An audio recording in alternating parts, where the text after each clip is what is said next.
Meghan, the Hollywood actress. Andrew, the scandal-stained prince. Two different worlds, two different countries, two completely opposite realities.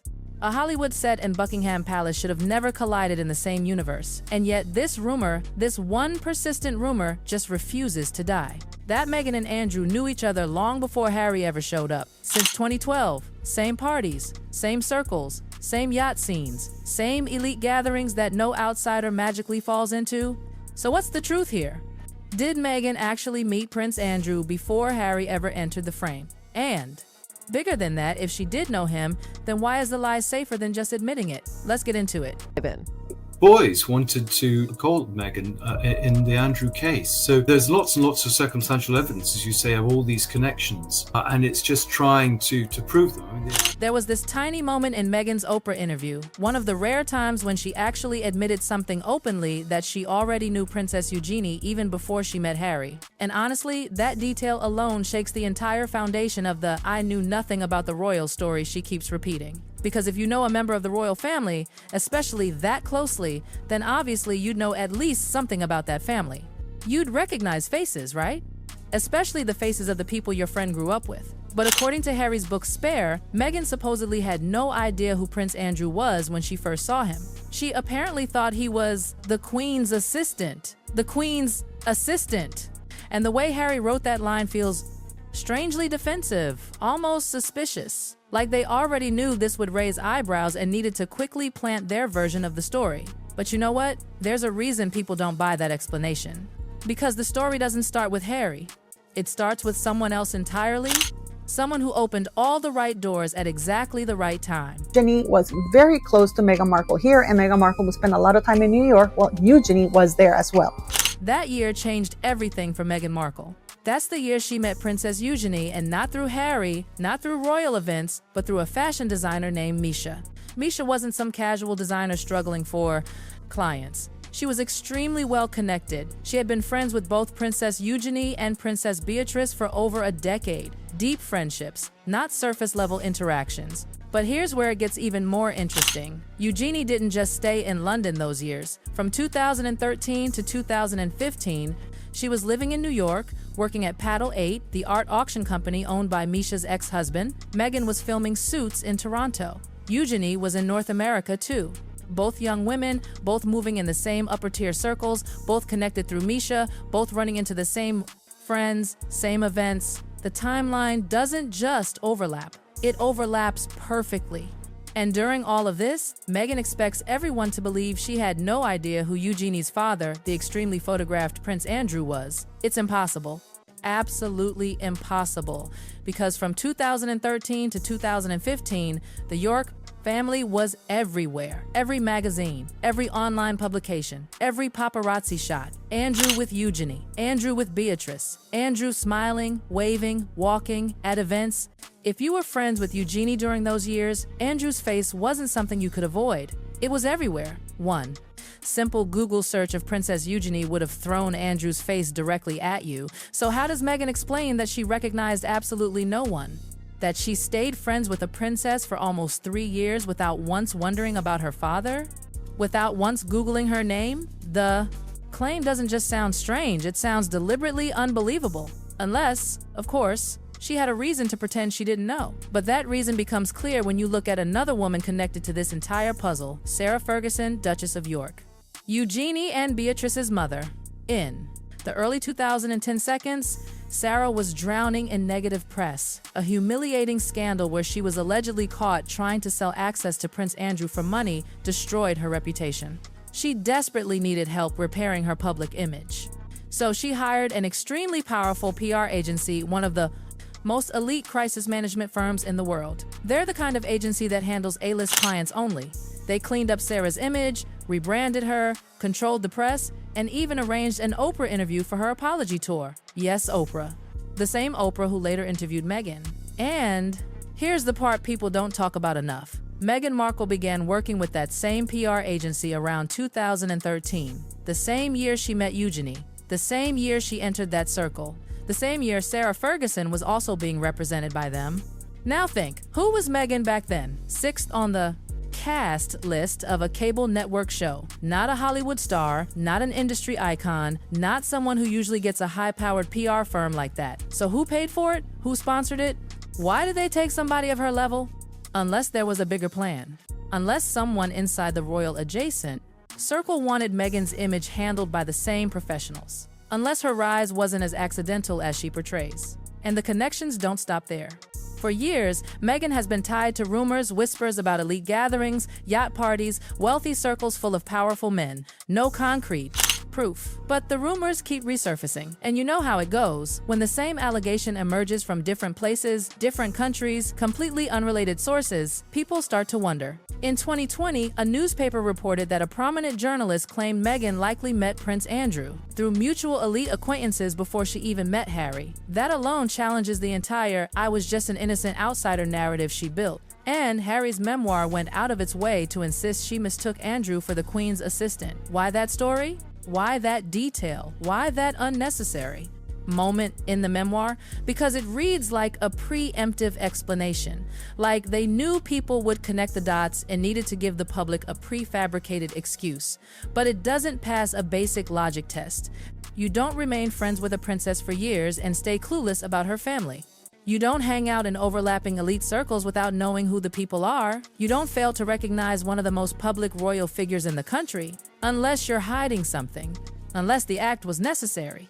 Unless the truth makes the fairy tale image crumble. And when powerful, people tell a story that doesn't fit. People question it. They dig deeper. They follow timelines. They look at connections. And something here doesn't add up, not even a little bit.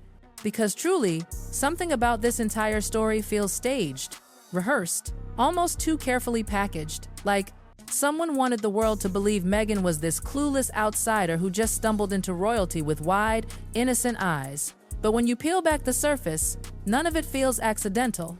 Everything feels calculated. The introductions, the connections, the timing, the PR, the silence, all of it. And the part that just refuses to make sense is this idea that Meghan and Eugenie were so close for years, yet Meghan somehow never connected the dots about her father. How?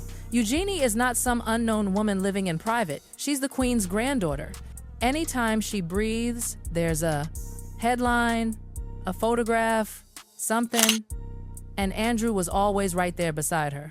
In practically every image from those years, he's either walking with his daughters, attending charity events, or being photographed at public appearances.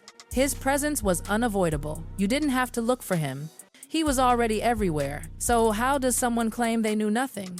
How does someone who was entering that exact social world manage to overlook the one man consistently tied to the people she says she was hanging out with? Even from a simple curiosity point of view, when you become friends with a princess, most people would naturally want to look her up. Not for drama, not for gossip, just normal curiosity. Anyone in that position would at least Google Princess Eugenie. And the moment you do, Andrew's face appears instantly. You cannot avoid it. It's impossible. But Meghan insists she avoided all of that. That she never Googled Harry, never Googled Eugenie, never Googled anyone in the family. And somehow that supposedly explains why she didn't know Andrew. But that excuse is so weak, so thin, so obviously rehearsed that it's actually become one of the most questioned details of her entire story. Because the timelines, the proximity, the social links, the public images, none of it supports her version. And what makes it even more suspicious is how eager Harry was to include that exact incident in his memoir. He didn't need to. There was no reason to. Bring it up. It wasn't a life-changing moment. It didn't influence their relationship. But he still wrote it. And the writing itself felt defensive, as if he was trying to protect her from an accusation nobody had made yet. Almost like he wanted to get ahead of a question he knew people would eventually ask once they realized she was close with Eugenie for years. Why explain that detail unless they were worried about something? Why clarify it unless they knew the optics looked suspicious? Why plant that excuse unless the truth was far more complicated?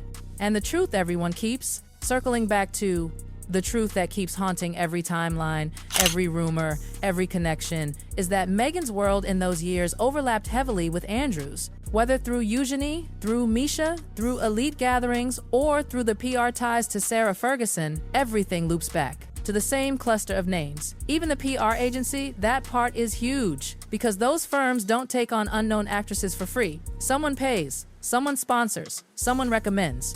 And the fact that both Sarah Ferguson and Meghan share the same crisis management representation in the same period is more than a coincidence. It's a connection people are too nervous to analyze out loud. What if Meghan wasn't just some rising actress trying to improve her image? What if her entrance into those circles wasn't random? And then we get to the most explosive layer of all the allegations. Those whispers about expensive gatherings, wealthy men, yacht scenes, the kind of elite social world where reputations are built and broken overnight. Rumors that followed Meghan across continents. Rumors with no concrete proof, yes, but rumors that would not die. And every time someone tried to dismiss them, they would pop up again from another country, another insider, another journalist. And one journalist in 2020 even suggested outright that Meghan might have met Andrew before she met Harry through mutual VIP acquaintances. If that's true, it destroys the fairy tale narrative entirely. It means Meghan wasn't some innocent outsider stepping into a foreign world. She was already in proximity to it. And then there's that unauthorized book on Ghislaine Maxwell. The author made claims that Meghan and Andrew had crossed paths earlier than anyone realizes, and that a photograph might exist. A photograph that has never been released, never been confirmed, but continues to be whispered about. And instead of denying it, instead of shutting it down, instead of threatening legal action like she usually does, Meghan stayed silent. And silence, especially from someone who always fights back, says more than any denial ever could. But even without the rumors, the yachts, the photograph claims, the basic facts alone raise enough questions. Meghan was friends with Eugenie. Eugene was everywhere with Andrew. Meghan was in the exact same social circles that overlapped with Andrew's. She was tied to the same PR agency Sarah Ferguson used. And yet, she claims she didn't recognize Andrew when she saw him and thought he was the Queen's assistant. That detail alone feels like a script, like a distraction, like an intentional attempt to distance herself from someone she might have already known or someone she didn't want to admit knowing. Because think about it, if the world believes she never knew Andrew, then she enters the royal family as the fresh, innocent newcomer she wants to portray.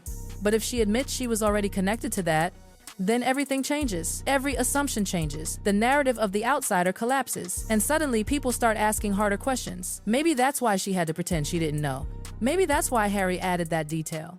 Maybe that's why the story feels so forced. Because the truth might complicate everything they've told the public. And that's why this question won't go away. Maybe Meghan didn't know Andrew. Maybe she did. Maybe she didn't want to admit it. Maybe admitting it reveals connections she doesn't want attached to her.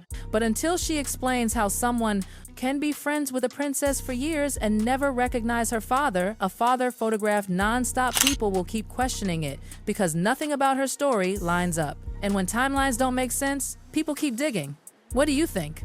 Was Meghan truly clueless, or was this the kind of story someone tells because the truth is too complicated to explain?